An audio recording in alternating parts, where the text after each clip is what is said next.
السلام عليكم ورحمة الله وبركاته وإذن سلام أصحابتك kusoo dhawaada muuqaal cusub iyo qiso cusub janalkayga haddii ay maanta kuugu horeyso fadlan muuqaalka la sii wadaaga asxaabtaada sidoo kaleeto fiidiyoga laag noo saar waa mahadsantihiin soo dhawaada haddaba qisadeena maanta u gudagalno qisadan waxay ka dhacday wadanka Masar waxa ayna markaasi ka bilaabanaysaa hooyada guriga oo la dhihi jiray Khadiija waxay haysatay 6 ciyaal ninkeedana waxaa la dhihi jiray Xasan ninkeedu wuxuu ahaa asgari markaasi u shaqeeya dowladda ama qarankiisa u shaqeeya badanaa guriga ma uusan joogin waxaa laga yaabaa 2 sano inuu mar reerkiisa soo booqdo kadibna uu iska noqdo marka Khadiija iyo ciyaalkeeda ayaa guriga u badnaa Khadiija ciyaalkeeda waxaa ku jira gabadha ugu weyn oo la dhihi jiray Cayni oo ahayd gabar naafa ah xanuunsan isla markaasna aanan hadlin muuqaal ahaan naafa ayay ahayd sidoo kale gabar hadashana ma aheenin oo badanaa waxay ahayd qof kursiga lagu riixo isla markaasna xaaladeeda caafimaad laga warhayo ma ahayn qof hadlo oo wax kasta sheegi karo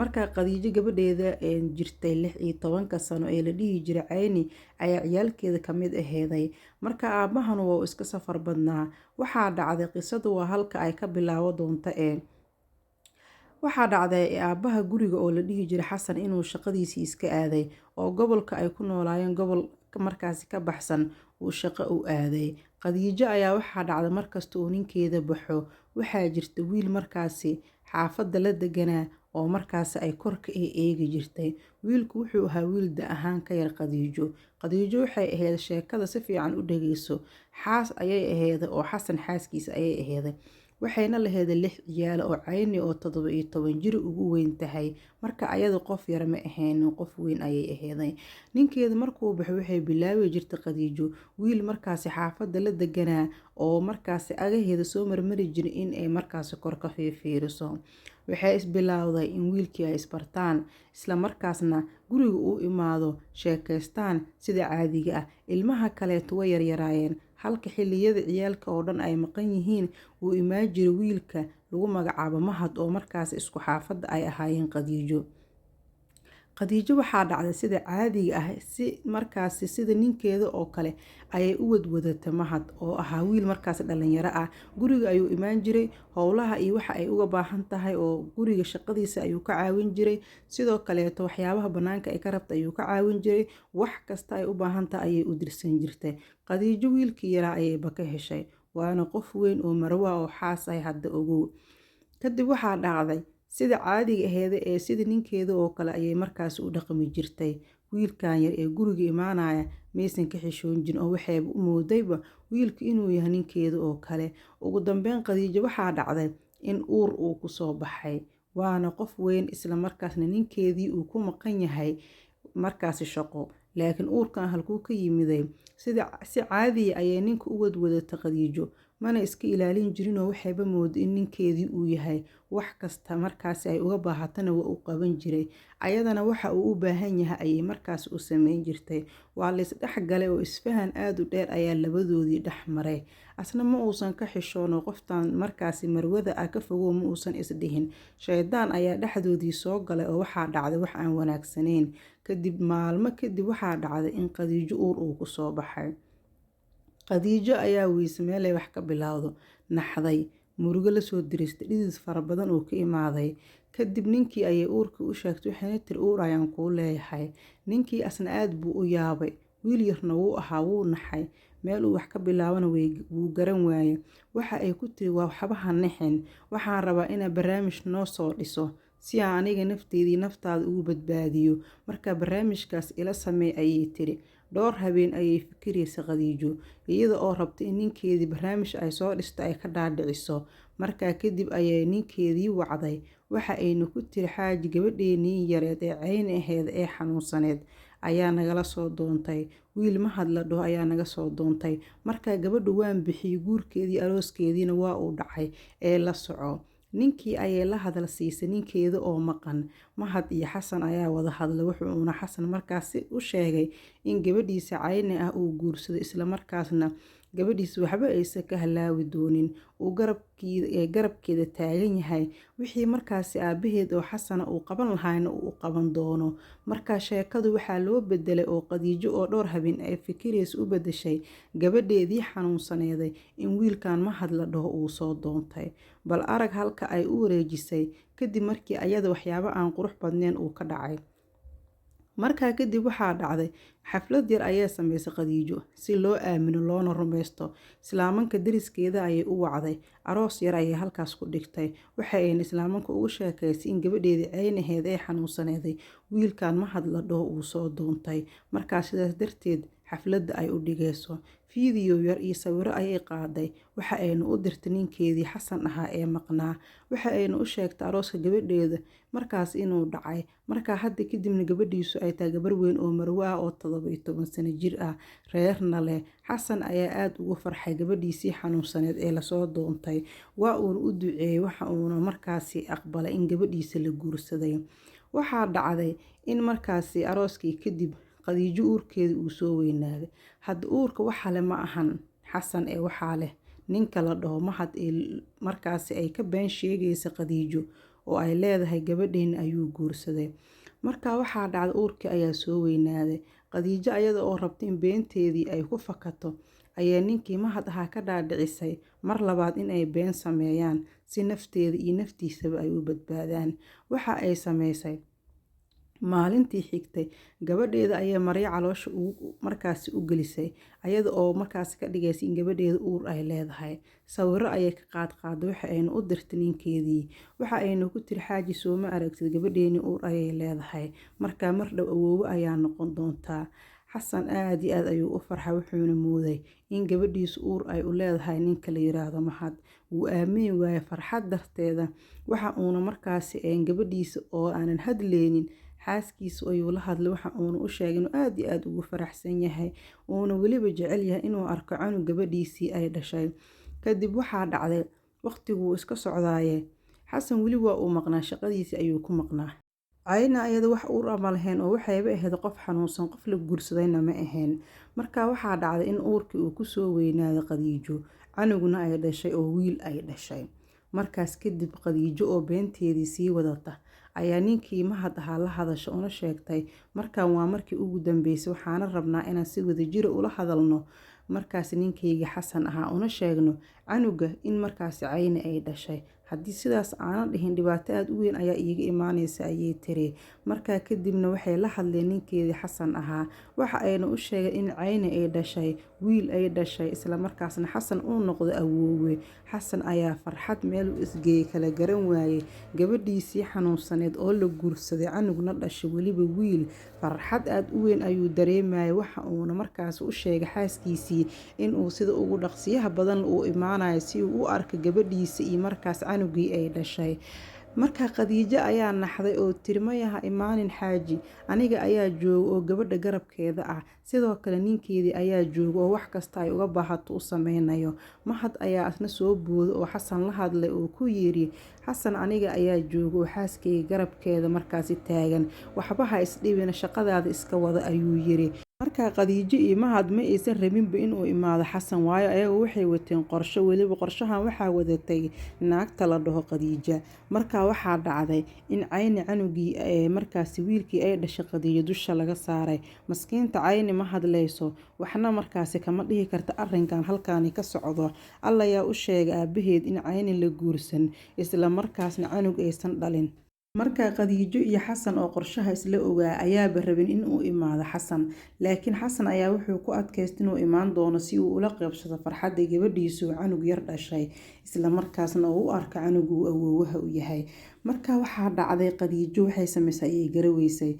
Aad bayna ugu xumeed in ninkeeda waqtigan imaado, laakiin go'aankeedii ayay ku adkaysanaysaa oo ma rabto inay waxba sheegto. Kadib ninkeedii ayaa dhowr bilood kadib imaado guriga. Ninkan Xasan oo asaga waxba akhbaar aanan guriga ka haysan ayaa farxad darteed gabadhiisii ku booday. Gabadhu ayada ma hadlayso, maskiintu way xanuunsan tahay. Cunugii meeda ayuu yiri, cunugii ayuu dhabta saaray, aad buu ugu farxay, wiil qurux badan ayay gabadhiisa markaasi dhashay. Markaa gabadha ma aysan dhalin, laakiin xasan ayaa waxaa ka dhaadhacsan wiilkan quruxda badan in markaasi gabadhiisa ay dhashay. Dhabta ayuu saaray, wuuna maleysan waayay in gabadhiisii oo xanuunsan ay cunug dhashay. Sidoo kale xasan wuxuu markaasi u laabta geliyey wiilkii mahad la dhahayay, waxa uuna markaasi ugu hambaliyey in wiil markaasi uu dhashtay, aadna ugu faraxsan yahay. Waxa uuna yiri kusoo dhawaada reerka, aniga iyo adiga hadda ayaa isugu keen horeysay, laakiin waa isbaro doonaa. Wiil wanaagsan inaad tahayna waxaa ii sheegtay Khadiijo, ayuu yiri. Markaa Khadiijo wanaagii ay ka aragta mahad ayay u sheegtay, laakiin gabadhiisina ay u wanaagsantahay maysan u sheegin. Gabadhiisa saa wax ka dhexeeya maba jiraan, maxayba ka sheegaysaa. Kadib waxaa dhacday arrinka waa uu iska degay. Khadiijo waxaa u socotay beenteedii ay kusoo bilaabatay in gabadheeda la guursaday, in ay uur leedahay, inay dhasho. Saddexdii been ay soo markaasi dhistayba way u martay. Mahadna waa uu ku raacsanaa, waayo naftiisa ayaa ku badbaadaysa, ayadana nafteeda ayay badbaadinaysay. Ma rabin in arrinkaani la ogaado oo qof uu maqlo. Markaa waxay rabtay inay markaasi ku dhammaado waqtiga in canugan yar uu dhalay ninka mahad la dhaho iyo gabadheeda. Kadib muddo ayaa kasoo wareegatay. Xasan oo rabo inuu u noqdo shaqadiisii, gabadhiisii iyo sidoo kale canugii oo awoowaha u ahaana waqti la qaatay, ayaa waxaa dhacday maalin maalmaha ka mid ah. Canug markaasi cayni ka yaraa ayaa aabaha la sheekaystay. Aabaha ayaa sida caadiga ilmihiisa waqti siiyey oo la wada sheekaystay, laakiin waxba maysan wada sheegin kulligood. Canug ka mid ilmihiisii iyo aabaha ayaa waxa uu markaasi u sheegay in ninka mahad la dhaho iyo hooyo ay qolkiis la wada seexan jireen. Markaas aad buu u shakiyey. Kadibna asaga oo rabo inuu wax badan sii ogaado ayuu wuxuu waraystay gabadhiisii labaad ee cayni ku xigtay. Waxa uuna weydiiyey arrinkaasi maxaa ka jiro. Waxa ayna u sheegtay in hooyo iyo sidoo kale waa hooyada Khadiijo ah iyo mahad ay qol isla wada seexan jireen. Markaa arrinku aad buu shaki fara badan u keenay. Waxa uu ilmihiisa kala weydiiyey ninka iyo cayni waa ninka mahade inay qol isla jiifi jireen, laakiin ciyaalku waxay u sheegeen maya, inaysan weligoodba isla seexanin. Xitaa uusan qolka cayni degantaha uusan mahad gelin weligiis ayay u sheegeen. Kaliya qolka aaba deganaa iyo qolka hooyo ay isla seexan jireen Khadiijo iyo mahad marka asigu waxba ma oga, Khadiijana ma oga, laakiin waxaa barnaamijkan oo dhan ka sheekeysanaya aabaha iyo sidoo kale ciyaalkiisii kale. Halkaas ayuu shaki aad iyo aad u weyn ka bilowday. Markaa xasan wuxuu biloobay in canugan yar uu markaasi ka qaado DNA si uu u ogaado canugan waxa dhalay. Wuxuu bilaabay asaga oo xaaskiisii u sheegay cidna aanan wax kala wareysanin inuu arrinkaani soo ogaado. Kadib natiijadii marka ay soo baxdeen waxaa loo sheegay in canuga asaga uu dhalin, gabadhiisa cayni ahna aysan dhalin. Xasan ayaa halkaas waxaa uga cadaatay in ciyaalkiisu waxa ay sheegayaan ay wax ka jiraan oo canugan markaasi uu dhalo mahad iyo sidoo kale Khadiijo. Sidaas darteed xasan oo markaas aad u xanaaqsan ayaa gurigiisii kusoo noqday. Waxa uuna biloobay in markaasi uu raadiyo taleefoonka xaaskiisii iyo haddii ay jiraan wax markaasi akhbaar ama fariimaha ay isku direen ayada iyo mahad, iyo sidoo kaleeta dariska qaar inuu weydiiyo halkaani waxa ka dhici jiray inta uu maqnaa. Ciyaalka ayuu si caadi u wada wareysta, ogaadayna waxaa jiro markaasi waxa ay sameyn jirtay hooyadood. Waxyaabo fara badan ayuu xaqiiqsaday oo ugu badnaa taleefoonkeeda. Khadiijo ayada waa warmoog oo waxay iska dhigaysaa marwo aad u fiican oo ninkeeda intuu maqnaa wax xumaana aanan sameynin. Markaa kadib ayuu xaqiiqsaday in canugan ay dhaleen mahad iyo sidoo kale xaaskiisa. Markaa guurkoodana ma uusan maqlin. Qaabka uu ku dhalan karo canugan ayuu haddana sii raadiyey. Halkaas ayuuna ka ogaaday labadan qof inay laba qof oo isguursan kara aysan ahayn, maadaama Khadiijo ay ahayd qof marwo ah. Halkaas ayuu wixii oo dhan akhbaara ka helay. Ciyaalkiisa oo akhbaar fara badan uu ka helay. Sidoo kale dhakhtarkii oo u cadeeyay canugan asaga iyo cayni labadaba aysan dhalin. Iyo sidoo kale taleefoonka Khadiijo uu ka helay akhbaar aad u fara badan oo markaasi ayada iyo mahad ay isku diri jireen. Markaas sirtii ayaa fashilantay. Waxa uuna la suuxi gaaray murugo iyo xanuun markaas ugu yimid xaaskiisii. Uu u maleeyay in ay doorsan tahay intuu uu maqnaa. Waxa uuna ku fikirayay ama uu u maqnaa inuu u soo shaqeeyo reerkiisa, xaaskiisii iyo ciyaalkiisa, laakiin xaaskii ayaa waxyaabo kale oo xasan markaas uusan jeclan, ilaahayna raali ka ahayn sameysay, canugna dhashay. Weliba ayadoo canuga qarinaysa ayay dhowr been oo ay soo markaasi sameysay u sheegtay ninkeeda. Xasanna waa uu iskaga qancay.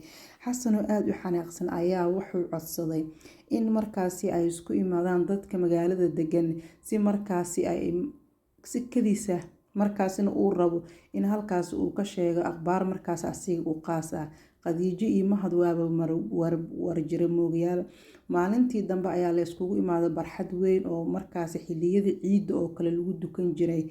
Markaa barxaddii ayaa la iskugu imaaday, dadka magaalada ayaa isku imaadeen. Halkaas ayuu Xasan oo aad u xanaaqsan warqadihii dhakhtarka iyo sidoo kale fariimihii uu u diri jiray isku diri jireen Khadiijo iyo sidoo kaleeto Mahad ayuu halkaas kusoo bandhigay.